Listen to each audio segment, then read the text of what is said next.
Bienvenue à ce nouveau numéro sur la spiritualité, toujours dans votre chaîne. Espace aussi la spiritualité. Elle est béni mingi mabota et belé. On a toujours partager cette émission, inviter ma camarade, ma membre de la famille, de la béni. Et puis n'oubliez pas à vous abonner dans notre chaîne Prophète Ezekiel officiel. Le autre belana où est il secret, il y a une idée où va bien secret à Boulou. Tout le monde a été bando qui va koloka bitaka. Tout le monde a été mutu kwa loka le loko atazando kite. Et c'est là où bilamba pour être aloka yo. Yango le toujours na kofusula ngo dans cette émission et puis nous sommes en train de répondre à la question belé comme na o etali bandeko ba bungisa kabiloko. Comment faire pe bandeko oyo nganga kisi mboko na liaka te po na ba famille na etuko ba kofusula ngo dans cette émission et puis mutu soko sambela. Pourquoi ba bete ma désuet directement les questions aux téléspectateurs ba poser biso yango to ba potel ça l'homme de Dieu on est là sur la spiritualité na pesimbo. Motiza qui vient. Mosta Nzambe je pense le oyo ils font les sous émission je pense il y a des semaines donc indépendant très rapidement mais quand c'est les makambe belé que c'est passé l'homme de Dieu pourquoi batu le oyo ba li ko nier spiritualité et ali mingi ko mema ko banga malgré ba li ko s'imposer bosser l'effort le oyo spiritualité ça a étalé dans sa globalité mais batu penza bazo ba ko vala ngo facilement. Yesu azoloba mon peuple périt faute de connaissance. Voilà. Surtout dans la Bible, un jour Yesu ayaki na pemeni appui. Alors bazali na kosa ba milamba ina ba disciple. Alors moi mwasi moko alobi ki te yo ko milamba yo te parce que biso ba samaritain na ba hébreu tozaka na boyo qualité. Alors okuki ko milamba yo te. Alors Yesu ayebisi alobi yo zo sanga mai na bonzoto. Mais ngaso na piso mai moko meli yango oyo ka susu so faire omikita pona ko milamba ite. Alors parole wana tungisa moi si wana ni moi ça aluka yeba mais pourquoi alobi ki so apesinga mai na omelango na otira yo ko sorte mais tandis que yemo yo omelama mai. Ils ont une question pertinente. C'est ça. Au moins, ma spiritualité est un peu moins compliquée. Les gens n'arriveront pas à comprendre. Alors, est-ce que l'équipe Papa Nabiso Abraham, Papa Nabiso Abraham, tu as ça la pluie, tu as ça la boule à maillot. C'est ça. C'est la première personne à mettre la maille. Il y a oh maillot ça béni ou l'équipe. Alors, hier sur Abissa Lobi, Abraham, Batunio, Sobangonio, Sona Banek au bon de la Zambélicolo en Gomba. Mais l'état est déjà arrivé. Oh, Batouba Location Zambélicolo en Gomba. Oh, mais là, tu voulais nous enseigner quel enseignement? Parce que la vraie prière, ce n'est pas d'aller dans la bouche. La vraie prière, c'est d'aller dans une dimension spirituelle. Oh, les vrais adorateurs adorant le Père en esprit et en vérité. Cela veut dire que pendant que tu as pour la kuta nzambe za ingo bato ke luzisi la lelo bato ba kuta nzambe mona ke zamba akina basuye na nyoka pa kufi. Moi j'ai vu des gens à ke zamba à ke luka nzambe mais basuye na nyoka kufi. Ah oui. Donc à ke zamba bon je ne sais pas à ke zamba à ke luka nzambe non tanya kokite à ke zamba à ke luka nzambe basuye na nyoka akufi. Moi, j'ai vu des gens qui ont une retraite avant la église, une retraite à tout moment, toute sa vie, dans la présence de Dieu. Voilà. Mais papa qui est malade en bas, il y a une église, il y a maman maman a mis la chimore, il y a mais il y a une église, à qu'est-ce qu'on a beaucoup, et puis il y a 10 jours à Koufi. Une maman que j'aime beaucoup, puis à son âme. Cela veut dire que la spiritualité et la religion, c'est deux choses différentes. Voilà. Les gens pensent que le fait d'aller à l'église, c'est ça la spiritualité. Non. La spiritualité est autrement. La spiritualité est allée au va comprendre. Et qu'est-ce qu'est la spiritualité? La spiritualité, la première des choses, connaître les lois de la spiritualité, connaître et puis respecter comment est-ce que vous allez parler, et puis les lois de la spiritualité, connaître les énergies de chaque jour. Pour vivre, connaître ton destin et puis ton signe astrologique. Et puis ton zodiaque. Comme je suis un frère avec un zodiaque qui est appelé le Diabolo. Dans la degré. Donc, au moins, il y a un petit là, avant un kit, moi, mon cas, les gars, il pas chiquituna, avant un kit, à l'objet que zodiaque est le moment où il y a bondo. Vous comprenez? Donc, au moins, moi, au joyeux, au tien, à ça, que je bois rien à flux. Parce que, à ça, les lois, on Zambie, parce qu'à ça, plus que même Kuluna, à ça, plus assassin que Kagame. Kuluna dans l'évangile. Vous me dites que Kagame, à ça, on a un est, on a dit que Pétuana. Vous comprenez? Adam tout le monde tient la salle que moi rien à flemme. Pourtant on le baquet les zodiacs qui zabunduki. Aïe bien au zodiac qui était. Vous comprenez? Ça veut dire que pas faut pas y bello comme ko to zalaka banane. Tu utawa tu vanda wapi. Muta e baraki a uti na kata ma papa un coup. Zemi 9 mois mutabimi non. Avant oh sanga na kawana. Wani za makila. Wani za makila mais oh sanga ke muta pema na kata libumu eza esprit wana ba bengi âme siko euti wa alors bible zoloba au commencement il n'était pas ainsi. Yesu alobi au commencement, il n'était pas ainsi. Cela veut dire Yesu a ramené bazonga au commencement. A ramené bazonga au commencement, c'est quoi? C'est la spiritualité. Voilà.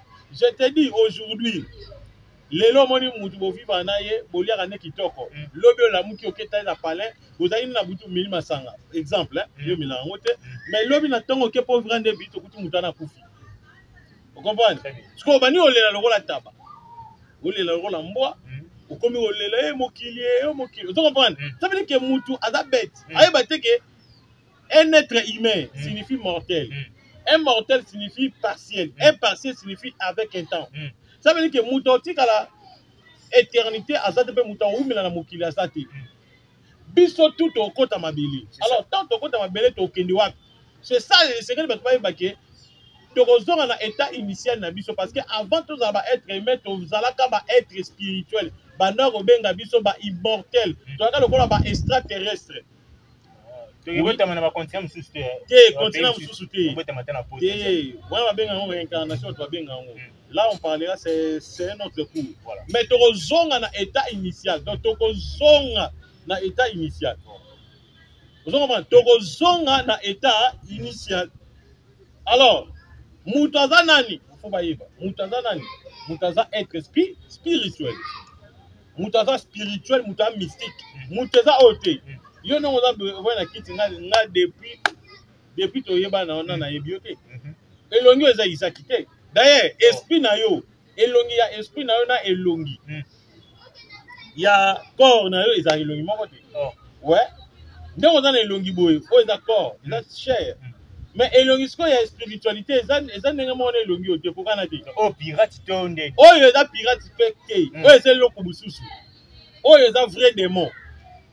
Vrai toi eza o eza na kati ngongo wana yango so muta kufu ngongo wana debi ibimato o ne eya na mokili pe se sabiso masumu oyo eya na mokili pe longola so na présence nzambe oyo eya na mokili po et combattre la spiritualité yango moni les gens combattent la spiritualité moni muta spirituel avec Satan na masangate parce que ça spirituel donc c'est un peu ça. Voilà, nous progressons toujours à ce sujet, mais quand on passe directement à la question de Dieu, tout aussi bas. Sujet moi qu'on a étalé maman mon coïe bah comment est-ce que c'est passé? Nous devons aller dans la présence de Dieu à chaque fois. Bah mon manion soko qui la cosa la bagène et puis directement bah bêtier mbas sous les yeux. Phénomène on est allié les distractions, tu as dit comment? D'abord la première des choses mbas sous les anini, mbas sous les venin du serpent spirituel. Venin serpent à Moutoubouité, il y a physique, mais c'est spirituel. Voilà. Alors, Moutou, on m'a dit qu'il y a Sambi là, mais va mettre un bas sur lui. Pourquoi? Parce que, tu vas gâter sur le Sambi là, la protection. Oh, ce n'est pas ça. Ah, mais oui. Ah, parce que, tant que tu es dans l'église, tout ça, mais on est mercredi, on est vendredi, et comme il faut, coutume. Oh, et là, on est sur la coutume, nous sommes dans la quantité.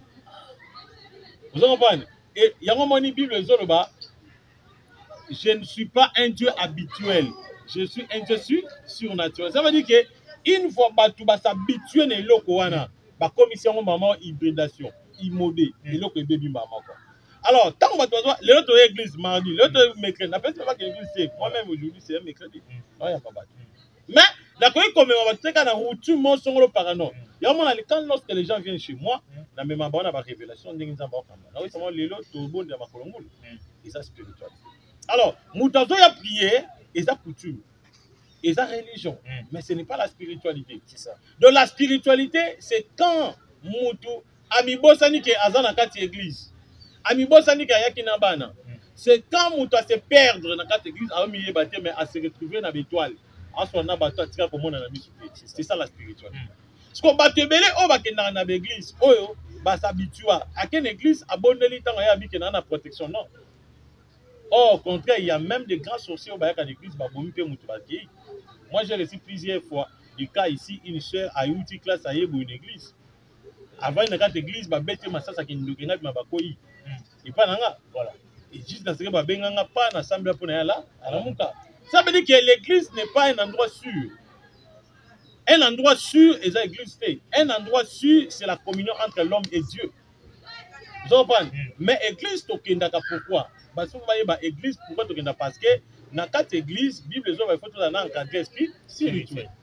Oh, c'est que tu fous ta badi, badi, paie offrande. Et puis, c'est que là, l'état spirituel, ça veut dire spiritualité ils ont accompagné partout même dans l'ouest même dans partout en Angoulême mais il faut que dans maître spirituel à l'année yo il y a autre chose que l'église pour toi apprendre même aujourd'hui quand je reçois les gens non il y a babaka batu on a pas problème non il y a mano bunde non biki ça batu je comprends que les gens viennent chez moi nazo sambe la pona bango basa ni babika alors pourquoi babika parce que dans la spiritualité est élevée par rapport na bango ça veut nazo aider bango ba longa na difficulté peut-être que bango ba koka donc ça veut dire que la spiritualité ça alors mbasu tant mutu asali yo mabe ou bien mutu asali yo pe mabe te habiter na potana faire souffrir moi sur ana posa nini kombo na yo soit papier yo pa aussi mutu ke boki na se ou bien suki na yo ou bien nditene lamba ou bien azana posa loko musungulu pakala sili ou bien maluba na yo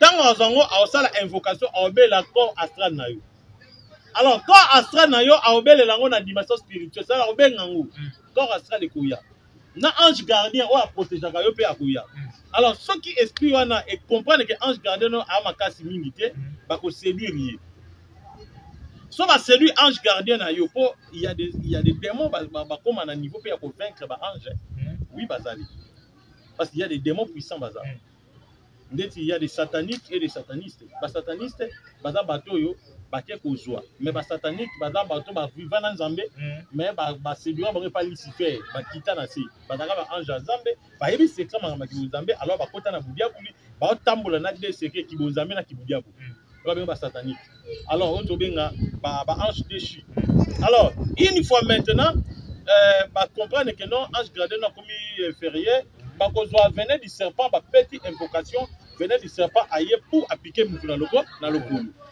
yo ange gardien a convocation te pas ba neutraliser yo yeka comme habitude on va faire l'église ba yebe ba neutraliser ba côté o betani ba ku bu ozoki mo mukie passe likolo alors chose comme ça mutu moko spirituel OK ne va qui quitter moto non il faut qu'on t'explique spiritualité oye ba qu'est-ce qu'il y a so yebo wi ange azaki c'est lui ça là ba prière oyo ange pour azala réactiver il faut ange la comme réactiver OK les mamans Amélie venait du serpent so ka Amélie ngo si limba c'est ça ni ça pourtant vous te panzana donc et là raison abatu nous l'église nous sommes incapables ya kokota na kata dimension spirituelle mais nous sommes capables ya kokota na kata ba système et puis na ba religion et puis na ba pensée humaine au moins na batebeli batanga na mutabakisi parce que balobela si na lobesi la spiritualité ba yebzangani mais pourquoi lobela Jésus trop té ka spiritualité oh mais j'étais dans spirituel je sais que ça sont les vrais adorateurs ba adorateurs ya solo za ba o bazo adorer na molimo ba l'esprit parce que les gens pensent que Jésus oyo asala ka film et d'ailleurs na tu mona ba nini ba mec qui off na e attends on tourner film Jésus a tourner film oui que asali ba selfie fort ba to tourner film Jésus kalami oui et bani da kolika mi a peu bêtise bien tourner je kasi pe ali pe mabo ali loko na plein tournage parce que muta tournage Jésus a liboso aboya kombona aboya film ni lika apporter ba to plainte. Vous comprenez? Alors, parce que Basali, si même si il y a Jésus, j'ai une image, il y a Jésus, à Otamboula, il y a Ligolo, il y a normalement, il y a qui battait, bon, il y a vert. Pour la carte avec une encryptation bien, il y a une image. Batté Moutou, Jésus, a été mis Ligolo, il y a Libanga. Batté moi, il y a tout ce qu'on pied. Dans le cas, 54 ans, je pierre va gagner Singapour. Parce que les autres qui tiennent pierre, moi j'ai dit bien caméra au Landarabu. Parce que nous sommes battus, battu pression, ils ont frotté. Alors, tant au temps, on a appris que non, ils ont réalité que scénario. Parce que les gens maintenant, ils ont focus si Jésus. Et puis, les lots. Ceux qui battent, quand on filme, ils sont projetant. C'est ça. Oh, mon peuple, il faut découvrir ça. Et ça, on doit bien loger na Tuluba. Vous comprenez? Ok, ce n'est pas ce Jésus-là. Jésus, l'homme de Galilée, Jésus de Nazareth. À l'époque, caméra zalate. À l'époque, téléphone zalate. À l'époque, ordinateur zalate. Moutou zalate. Mitou avait un cheval. Vous comprenez?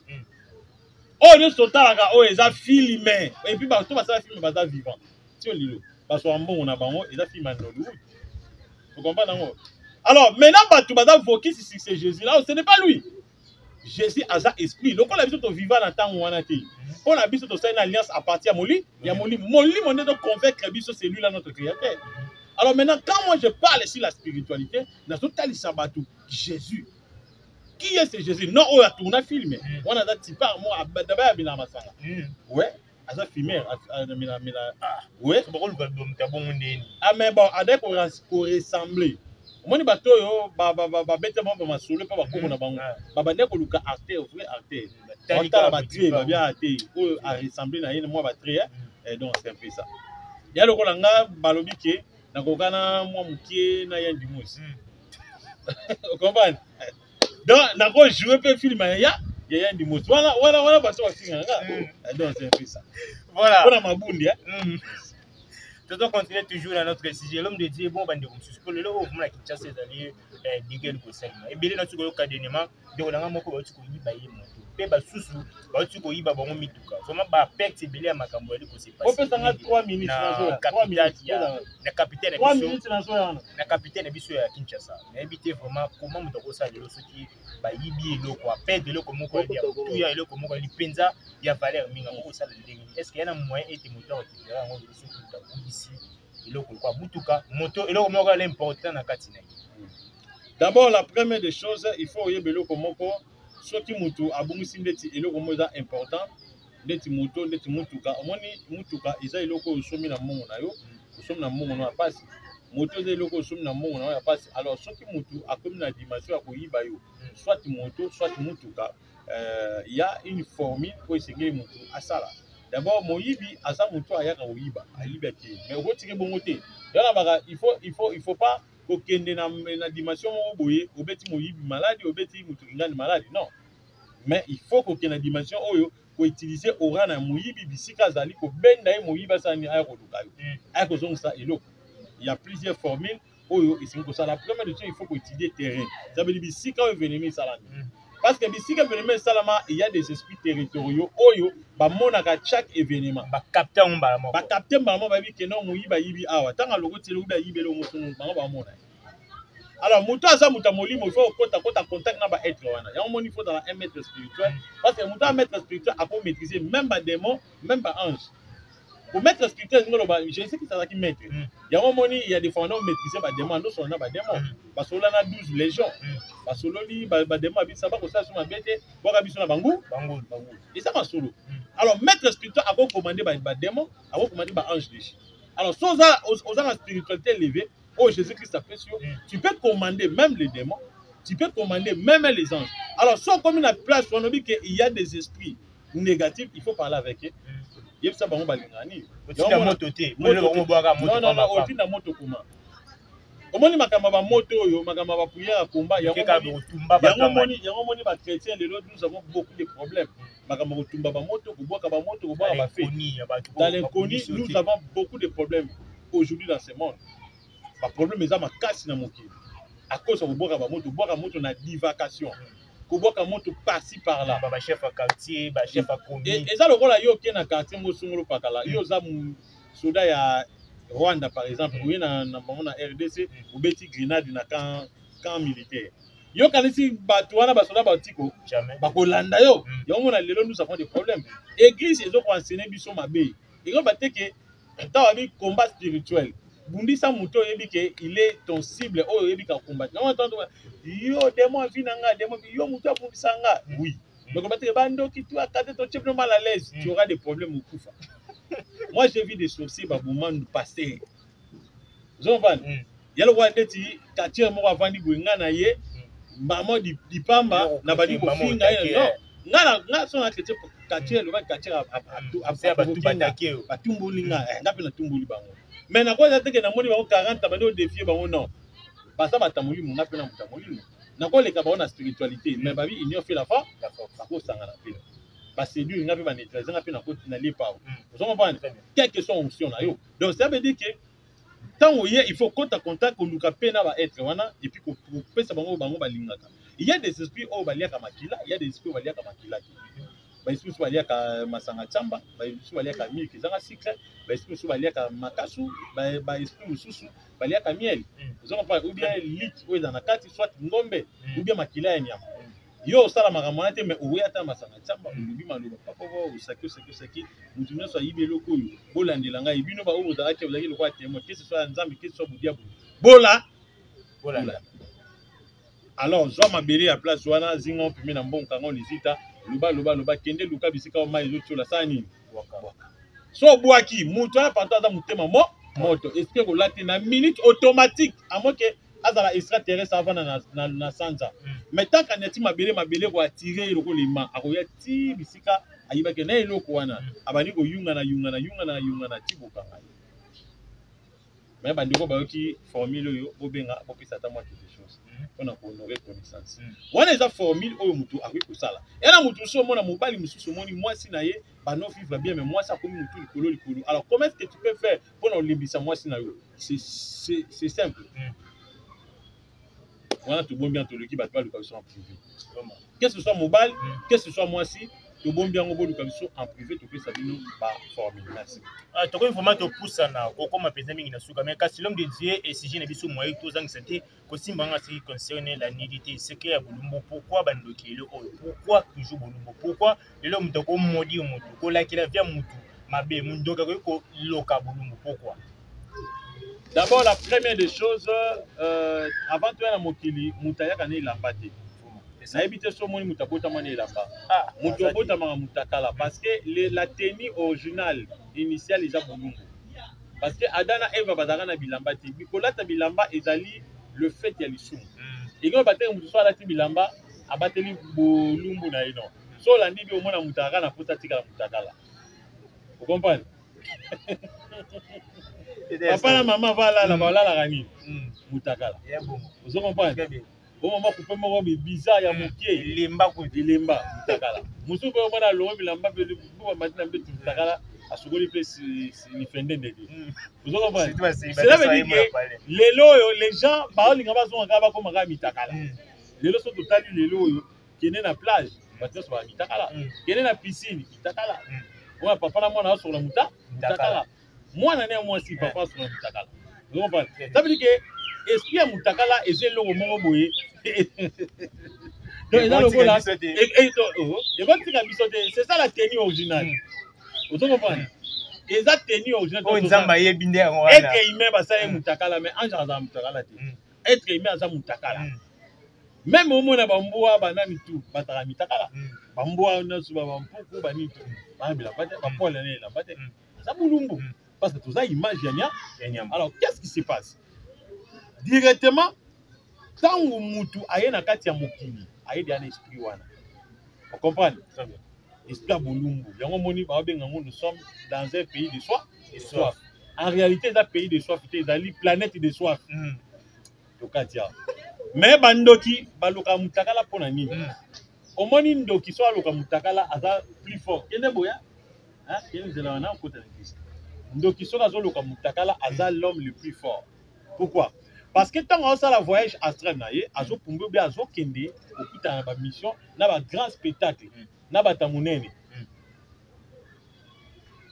na bataminene akende okuta na peut-être na bataminene donc la première des choses pour osala et c'est grâce à bulumbu pourquoi parce que likolo ya bolumbu ya mutu ezaka na énergie moko énergie wana yango epesa ki mutu so osala voyage astral ou bien mutaso pumboi et so faciliter akuta na obstacle te cela veut dire que chaque contact azo kuta nango azo réussir ya mona moi je donne un conseil so moni maman moko longo le bilamba au moni pena simana ye hein alokia bi mwana na ngai yo mwana oyo ko ke liboso te au moni pena sima ko ba bingo matako papa yo pesa la toute façon longo la mutakala ne pas mona ka muta ouais mais ata yo za génial et que yo pe longo te bi pas dio la mona ka bo wan so moni ici tout donc retour zone parce qu'il y a pas moni bulumbu na en réalité à mon énergie on va bien na kombo ya mais OK bato ba zelanga na église na ke yamba tout le bien prochainement ba benga biso na plus 243 97 76 24 454 plus 243 97 76 24 454 eza numéro ya WhatsApp so benga na paix normal au moni ya ukangama lukanga na WhatsApp ikangama kati alors toi na veiller le 26 juillet 2023 à partir de 20h veiller wana eza batangola ba benge belé ba biso batamusika batambusi ezali otindi mbongo na requête na yo alors veye wana ezali la première des choses na osambela mpona bato na okabula bato bambongo na obondela eza bambongo eza na onction na okabilo 100 000 na okabilo 10 000 na okabilo 50 000 na okabilo 3 000 et permettre oyo ke so osimi mbongo wana pa alors bandeko bana posa makambo wana o olingo participer na veille le 26 juillet 2023 à partir à 20h na commune na Mongafula avenue Banzambo ma numéro 4 na bi veille wana na kokabela bato bambongo à partir à 20h mbongo to za nango posa to peso po okende libuso alors baya kozwa bambongo wana po izambongo moko béni donc c'est ça.